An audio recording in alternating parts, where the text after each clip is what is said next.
Hello again. This is me talking about Assignment 4. Assignment 4, as you've probably guessed, is different from all the others.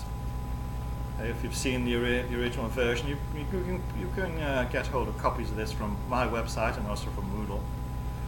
CET Assignment 4 is all about developing and preparing resources for learning and development. So this is all about educational resources. And as you know, educational resources are any kinds of equipment, materials, people who are involved in supporting the learning experience that your students are involved in with you.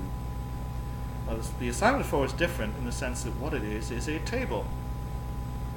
It consists of a table of resources over a series of pages on the left-hand side.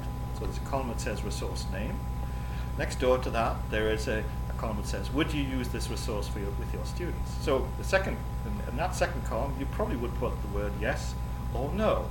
If you say, right, yeah, if you say yes or no, in the column after that says give reasons, why or why not. What you need to do in that particular column is fill that out with good reasons, good argued reasons based upon your research, based upon your experience, based upon practical aspects of the way in which you meet students' needs about why you would or wouldn't use that particular resource.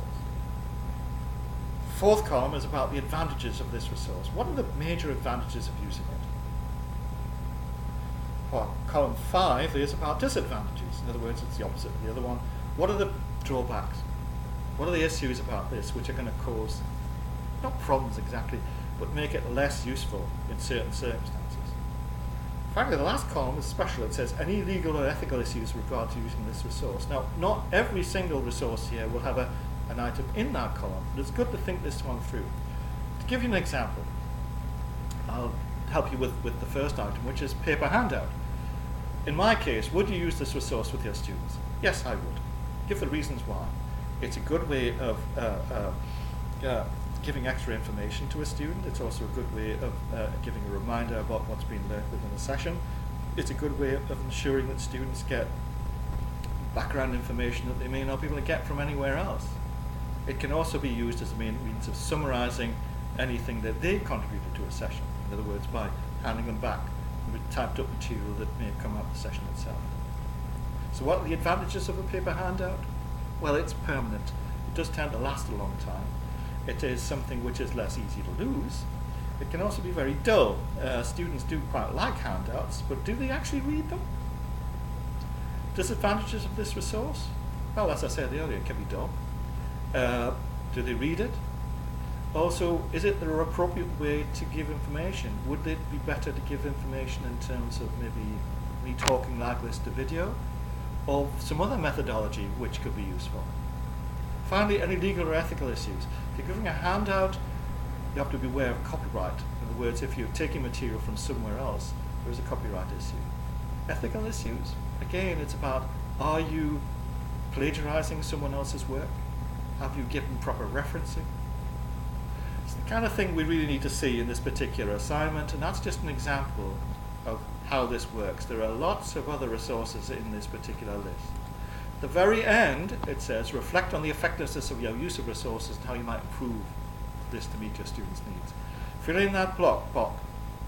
How effective are your resources? Not just your handouts, but all the resources you use. How well do you use them? How appropriately do you use them? Are you becoming habitual about certain things? Do you need to think about using different resources you've not used before?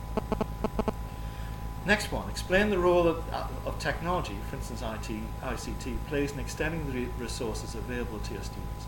Look at how much you use things like projectors, slides, PowerPoint, computing, tablets, in the work you do.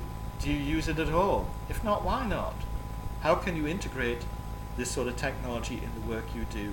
Think imaginatively to extend the resources available to your students, and also to encourage them to use these resources outside of class time. And that's about that. This is quite an elaborate and quite an elaborate assignment, but in some respects there's less to type in some respects, depending on how extensive the slots are that you fill in. Try not to do too much, but on the other hand, we need to be to the point. Remember, this is supposed to meet criteria. You may notice there's no marking sheet for this. because generally speaking, once you fill this in, that usually complies with the criteria as we go. Okay, thank you for that. Again, if you've got any problems with any of this, do get in touch with me if you need further explanation. Thank you.